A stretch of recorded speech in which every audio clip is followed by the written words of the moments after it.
Dans cette vidéo, on va investiguer le théorème du reste.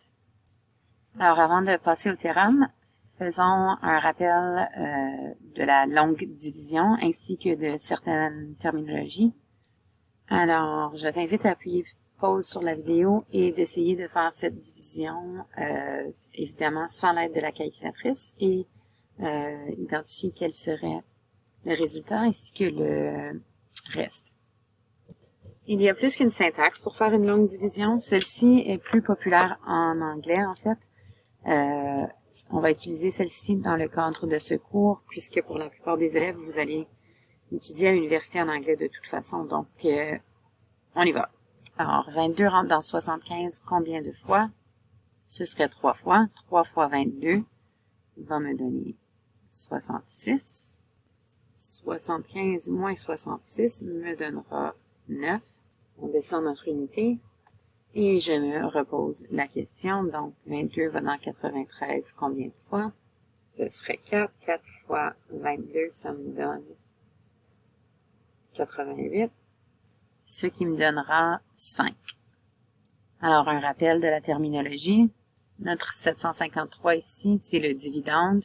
On le divise par 22, c'est ce qu'on appelle le diviseur. On se souvient que le résultat d'une division s'appelle le quotient, donc le 34, c'est le quotient. Et ici, nous avons le reste. On dirait donc que 753 divisé par 22, c'est 34 reste 5, ou si on veut, 34 et 5 22e. On peut vérifier à l'aide de notre calculatrice pour s'assurer qu'on est aussi intelligent que la machine. Donc, en effet, on obtenait 34,227. Tandis qu'on avait eu 34 et 5 22e. Donc, confirmons que 5 divisé par 22, ça me donne bel et bien environ 0,227. Alors, en effet, sous forme décimale, on a la même réponse que la calculatrice. Maintenant, si je veux diviser un polynôme quelconque par un binôme, ce serait plus ou moins la même stratégie. Donc, on va voir un exemple et ensuite, tu vas en essayer un toi-même. Alors, on va faire cet exemple. Si tu te sens prête, tu peux appuyer sur pause et l'essayer toi-même. Sinon, tu peux regarder la solution tout de suite, puis tu essaieras le prochain exemple pour t'assurer que tu as bien compris. Alors, mon dividende est le diviseur x plus 2. Alors, on va se poser la question, x va dans x, donc x va dans x au carré, combien de fois? Alors ici, x fois x, ça me donne, en effet, x au carré. Puisque j'avais un binôme, je dois multiplier mon x par cette valeur-là aussi, donc x fois 2, ça va me donner 2x. Comme on a fait pour nos nombres, et on va faire la même chose pour le polynôme, donc on soustrait x au carré moins x au carré. À ne pas oublier qu'en fait, faut bien regarder qu'on examine le binôme au complet. Donc, x au carré moins x au carré, ça me donne 0. 5x moins 2x va me donner 3x. Et on descend le plus 7. Maintenant, pour obtenir ce 3x, je dois multiplier x par quoi? Ce serait 3. Alors, 3 fois x me donne 3x. On multiplie par cette valeur de 2, donc 3 fois 2 me donne 6. Alors, on obtiendra donc 3x moins 3x, 0. 7 moins 6 me donne 1. Alors, de la même façon qu'on l'a exprimé ici, cette fois-ci, mon trinôme divisé par ce binôme va donc me donner x plus 3 reste 1. Alors, si je fais un parallèle avec ce qu'on a fait ici, on se souvient qu'en fait, quand on travaille avec des nombres, je peux écrire 34 et 5 22e, mais à ne pas oublier que ce que ça veut dire, en fait, c'est 34 plus 5 22e. Et normalement, on n'écrit pas cette notation, mais ces deux notations sont équivalentes. Quand je travaille avec des polynômes, je vais aller l'écrire. Donc, ici, le résultat de ma division, donc le quotient, sera x plus 3, reste, donc plus 1 sur mon diviseur, qui était x plus 2. Alors, on peut diviser un polynôme par un binôme de façon algébrique. On va voir un deuxième exemple identique à ce qu'on vient de faire pour s'assurer que tu as compris. Donc, tu vas appuyer pause à ce moment-là pour l'essayer. Et en fait, avant de passer à cet exemple que vous allez faire, reprenons la réponse de l'exemple qu'on vient juste de faire. Ce serait important aussi d'énoncer la restriction qui s'applique à la variable.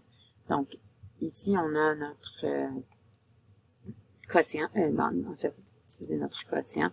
Mais voici le résultat complet de ma division. Est-ce que x peut être égal à n'importe quoi ici? Donc, il faudrait regarder le dénominateur. On sait qu'il ne peut pas être 0, ce qui veut dire que x ne pourrait pas être égal à 2 dans ce cas-ci. Alors, pour être rigoureux, il faudrait spécifier les restrictions sur notre variable. Donc, x ne peut pas être égal à 2. Maintenant, comme exemple, essaye celui-ci. Donc, divise ce polynôme à 4 termes par ce binôme, et en plus de ça, vous allez énoncer la restriction qui s'applique à la variable, comme on vient de faire.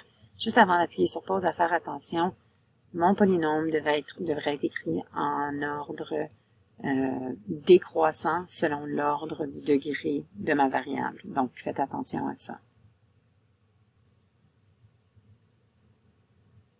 Alors, si on regarde la solution, on réécrit notre dividende en ordre décroissant selon l'exposant. Donc, on commence avec notre puissance de 3. On obtient donc 2x au carré pour notre premier terme du quotient. L'objectif, bien sûr, d'avoir 0 ici. À faire attention aux doubles négatifs, donc moins 3 moins 2, ça me donnerait moins 3 plus 2, qui me donne moins x carré. On descend le 8x. Et on passe à trouver le deuxième terme du quotient, qui sera cette fois-ci moins x. Donc, moins x fois x va me donner moins x au carré. Moins x fois moins 1, ça va me donner plus x. 8 moins x me donnera 7x. Et on continue pour obtenir notre résultat final. Maintenant, si on exprime notre réponse, ce polynôme divisé par ce binôme me donnera donc 2x au carré moins x plus 7 reste moins 5, ou en d'autres mots, plus moins 5 sur x moins 1. Et la restriction, x ne peut pas être égal à 1, puisque j'aurai un dénominateur de 0. Alors, on peut essayer celle-ci, on divise ce trinôme par ce binôme. Cet exemple est un peu différent pour deux raisons, donc essayez de voir ce qu'il y a de différent avec cet exemple. Tu peux l'essayer tout de suite, appuyer sur pause. On va ensuite voir la solution. Alors, une des différences dans ce problème, c'est qu'on avait un polynôme de degré 3, mais on n'avait pas de terme à degré 2. Donc, ce qu'on peut faire pour éliminer ce petit problème-là, c'est de l'ajouter le terme à degré 2 en disant plus 0x au carré. Et on divise de la même façon. L'autre différence, c'est qu'on avait un coefficient ici en avant de notre binôme, mais ça ne change pas grand-chose en fait. C'est la même méthode.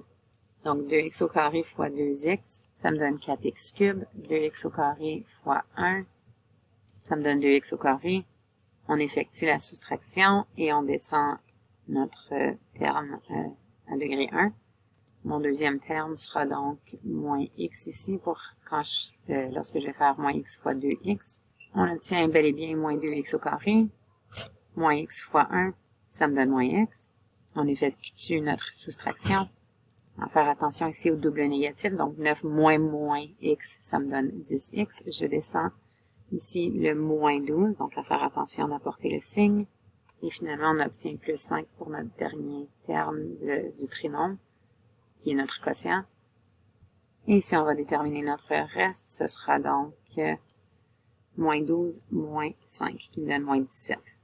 Donc, le résultat de cette division sera donc notre quotient plus le reste, qui était moins 17, sur le diviseur de 2x plus 1.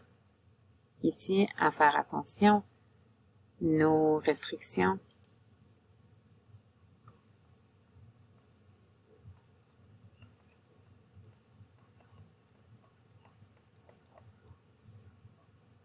je ne peux pas diviser par 0, donc 2x plus 1 ne peut pas être égal à 0, ce qui fera en sorte que, si on résout cette non-équation ici, donc avec le signe d'inégalité, 2x ne peut pas être égal à moins 1, donc x ne peut pas être égal à moins 1/2.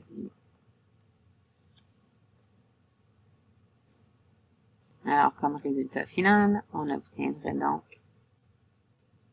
ceci, ce que l'on peut voir encerclé en vert. Alors, je t'invite à regarder tous les exemples que tu as faits et puis essayer de prédire. Donc, le titre de la leçon, c'est bel et bien le théorème du reste. Donc, évidemment, ça doit avoir affaire avec le reste.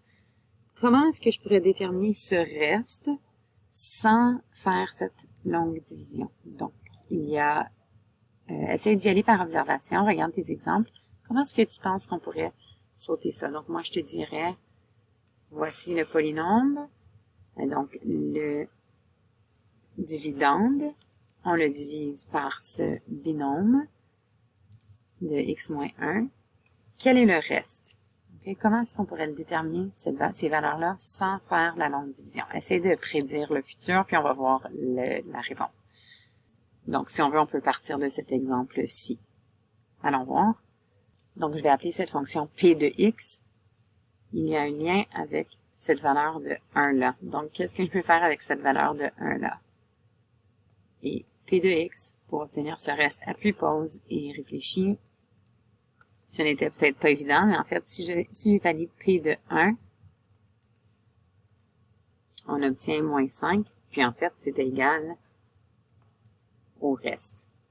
Okay, si vous l'essayez aussi pour l'autre exemple qu'on avait fait quand on avait divisé par x moins b, disons, on va appeler ça b, on avait eu la même chose. Alors, ce qu'on vient de démontrer, c'est une application du théorème du reste. Alors, le voici, le théorème du reste. Lorsqu'on divise une fonction polynôme p de x par x plus b, le reste de la division est p de b. On va ajouter à cette définition du théorème du reste. On va juste aller voir la dernière exemple qu'on avait fait, en fait. Alors, ici, on avait une situation un peu différente parce qu'on divisait par 2x plus 1, donc j'avais un coefficient en avant de mon x. Alors, observons ce qui arrive. Je vais encore une fois appeler mon dividende p de x. Alors, remarquons ici la différence, c'est qu'on divisait par 2x plus 1. Donc, cette fois-ci, je vais faire p de moins 1/2. Ça donne que c'était notre restriction sur notre dénominateur. Alors, je vais réécrire mon dividende, mais au lieu d'écrire x, je vais mettre des parenthèses et on va insérer dans la fonction moins 1 sur 2, donc moins 1 sur 2. Alors, on évalue 4 huitièmes, c'est la même chose que 1/2, donc on va avoir moins 1/2, moins 9/2, moins 12, qui va me donner moins 10/2, moins 12, 10/2, c'est moins 5, donc moins 5, moins 12, ça me donne moins 17. Alors, super, on obtient la même chose. Alors, si on revient à notre définition du théorème du reste, lorsqu'on divise une fonction polynôme par ax moins b, donc n'oubliez pas le moins qui indique qu'on prendra toujours le signe négatif pour insérer notre valeur dans la fonction. Alors, dans ce cas-là, le reste de la division sera p de b sur a, puisqu'on veut être rigoureux en mathématiques, donc on va dire où a et b sont des nombres entiers, et a ne peut pas être égal à 0. Avant de conclure cette leçon, allons voir quelques exemples. Appuie pause sur la vidéo et essaye ces deux exemples. Donc, on divise le même polynôme 2 fois, mais par 2 binômes différents. Essayez-le. Alors, on va définir notre polynôme par p de x. Et pour la question A, on va prendre l'inverse. Donc, en fait, la restriction, si j'y pense de cette façon-là, donc x ne peut pas être égal à moins 1. Donc, on fait p de moins 1. Et on obtient donc pour A un reste de moins 4. On pourrait le vérifier avec la longue division si on voulait, mais on ne le fera pas. Allons voir maintenant pour le B. Alors, essentiellement, c'est presque la même chose ici, puisque mon binôme, il est ici, là, 2x moins 3. Je prends le signe inverse pour mon 3, donc au lieu de moins 3, on va mettre 3 ici, et sur 2. OK? Ce seraient les restrictions. OK? Mon dénominateur ne peut pas être égal à 0, donc x ne peut pas être égal à 3/2, si tu préfères t'en souvenir de cette façon-là. Alors, si j'évalue, donc 3 exposant 3, 3 fois 3, 9 fois 3, 27. 2 exposant 3, ça me donne 8. Plus 9 quarts. On peut évaluer tout de suite, là, moins 3. 3 fois 3, ça va me donner 9 demi moins 6. Allons voir ce qui arrive ici. Je vais simplifier. 2 huitièmes, c'est 1 quart. Donc, déjà, pour mes premiers deux termes, j'ai un dénominateur commun de 4. Donc, je peux additionner mes numérateurs. 27 plus 9, ça va me donner 36 sur mon dénominateur de 4. Moins 9 demi moins 6. 36 divisé par 4, ça va me donner 9. Donc, pour garder ça sous forme de fraction, je vais mettre tout sur un dénominateur de 2. Alors, on obtiendra un reste de moins 3 demi. Dernier exemple dans cette leçon sur le théorème du reste. Donc, appuie sur pause et essaye-le. On cherche la valeur de k. Si on divise 3x exposant 4 plus kx cube moins 7x moins 10 par x moins 2, le reste est égal à 8. Alors, allons voir la solution. Soit p de x est égal au polynôme. Si on divise p de x par x moins 2, ça veut dire que p de 2 sera notre reste. Alors, p de 2 sera égal à 8 selon ce qu'on a énoncé dans la question. Et on a juste à remplacer. Alors, on remplace 2 dans p de x. On aura donc une équation à une seule inconnue que l'on pourra résoudre. Alors, on évalue, on simplifie et toutes les choses qu'on sait déjà comment faire. On réorganise et on isole la valeur de k qui nous donnera donc moins 2. Alors, c'est tout pour cette vidéo.